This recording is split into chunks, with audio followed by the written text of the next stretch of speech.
Now more than ever, transportation business owners need industry experts at every stage in their company's life cycle. We bring them to you in the hot seat.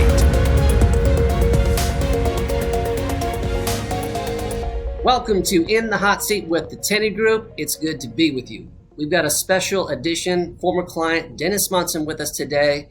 Dennis, welcome to the Hot Seat. Good morning. Well, first off, just 30 seconds. Just tell us a little bit about yourself and the company you recently sold. Company was Linn Transfer. It was a logistics company specializing in last mile delivery, and we sold it January 12th, 2020.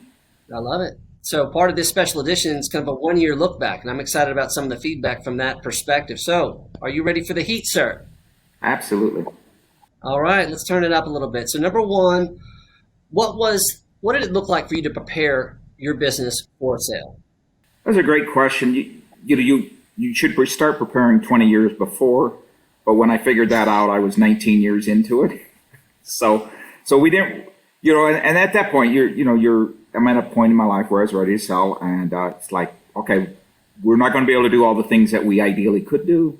Let's do what we can do before we actually put it on the market. I love that.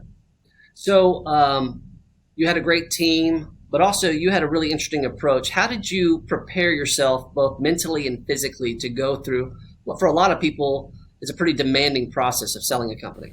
Yeah, well, I think for most people it's pretty demanding. I haven't talked to an owner yet that says it isn't demanding. So, before we even made the decision, or I made the decision to sell the company, I wanted to make sure I was making it for the right reasons, and so from the standpoint, I wanted to make sure that I was thinking right, and part of thinking right was really changing, sleep hygiene, diet, exercise, and just to make sure that I was healthy, and make the right decision to did I actually want to sell the company, and then.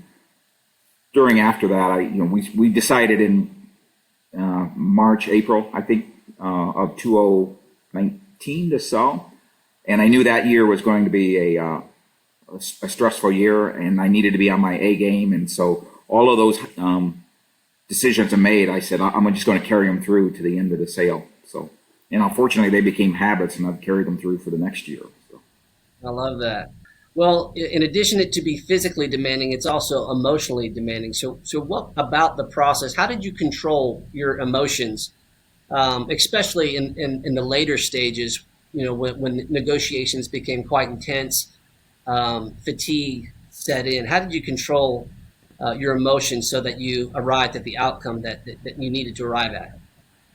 Yeah, I think for me that was maybe easier than the normal entrepreneur, the owner, business owner. There were only a couple of times where there were real highs and real lows. And there was a book called Finish Big that was really helpful in terms of teaching you and preparing you for those emotional highs and lows and how to deal with those. So I thought I was prepared for those, knew they were coming, and I think I handled them pretty well through that process. A little humor, if I remember correctly, was always a way to kind of diffuse a lot of situations when we got ourselves into some pretty intense situations. I always appreciated that. Well, humor, those that know me know that humor has been a way of life for me for a long, long time. And so you just can't take anything too serious. Well, and I say that, but it's not a small thing to keep things light in the negotiations. When you can break some tension with a joke here or there, it helps both parties to kind of simmer down a little bit and get to the goal. So yeah, that was a great thing. I recall, I think it was the agreeing that I was a lazy something or another, and I think we also had a clause in the reps and warranties about somehow related back to a pregnant girlfriend, as I recall. So, well, that's color. I love that. So, you had a process, and when we ran this, there was many buyers that were interested in your company because of the great thing that you built. And so those buyers had different goals, different agendas for what they wanted to do with the business. And of course, all that had different implications for you, your family, community. How did you go about vetting buyers in your process to make sure that you got the right fit for your goals and for everything involved? Yeah, we didn't exclude anybody at the beginning. We sent out the teasers to a large number of people. I think we only excluded one or two companies from that. And then as we evaluated, I always felt that we were. I thought we were a strategic buy, not a financial, buy. And so, really, I think after the letters of interest came in, we focused on the strategic buyers, and a large part of that is I was really concerned, and as the process went in, became more and more concerned about all the people that had helped build the organization over the 30 years, 35 years to what it was. And so taking care of them and finding the right culture fit for them became more and more important as the process went on. I think I recall you saying early on that, hey, everybody's focused on a pot of gold when they start the process, and then other things become more important as the process goes on. And that was exactly right. That's exactly what happened with me. Pot of gold's important, though. Nothing wrong with the pot of gold.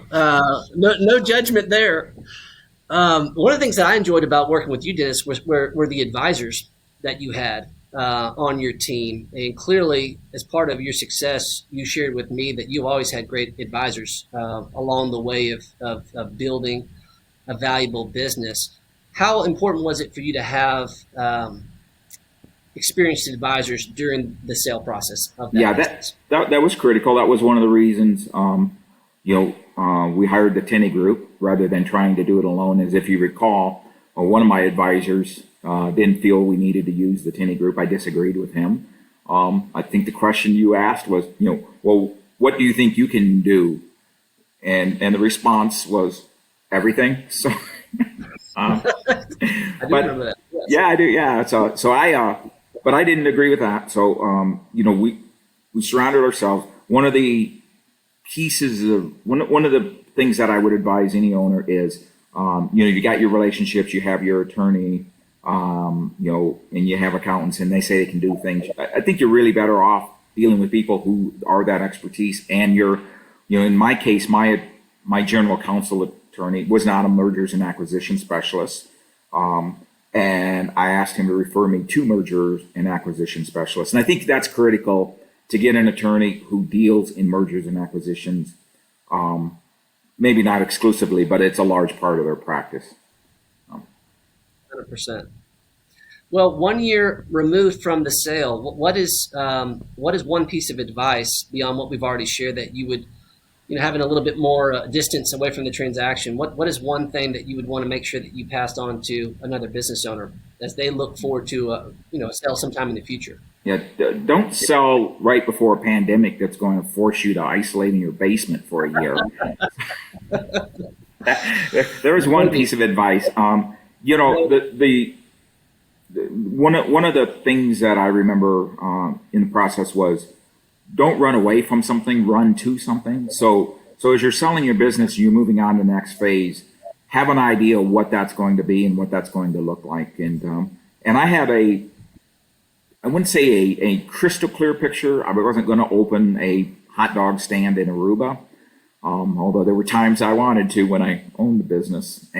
But I had an idea what I was going to do and how I was going to stay active and stay involved. I've always liked being in business, and I continue to like being involved in business. And so I've kind of gone to the other side, to your side, and started and joined a group, and we're looking at companies. And so that's interesting to look at companies from the buyer's perspective, not the seller's perspective. And I understand a little bit better what our buyers were looking for, what they were attracted to, and some of the things that they viewed as risks within our company better now.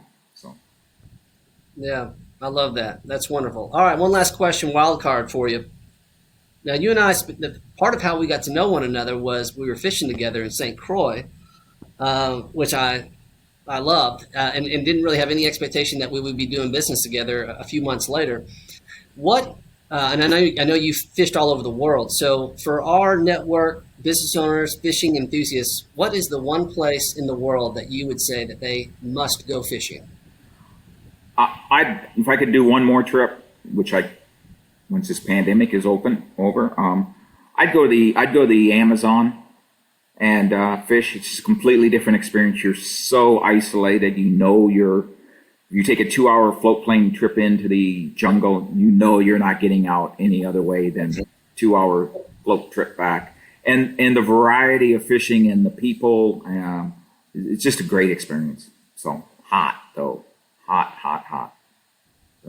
Well, and that's where we're going to end the hot seat, sir. Thank you so much for joining us. Thank you for blessing us with the opportunity to serve you, sir. Good luck in this next chapter. Again, I'm Spencer Tenney. Thanks for joining us in the hot seat. We'll see you next time.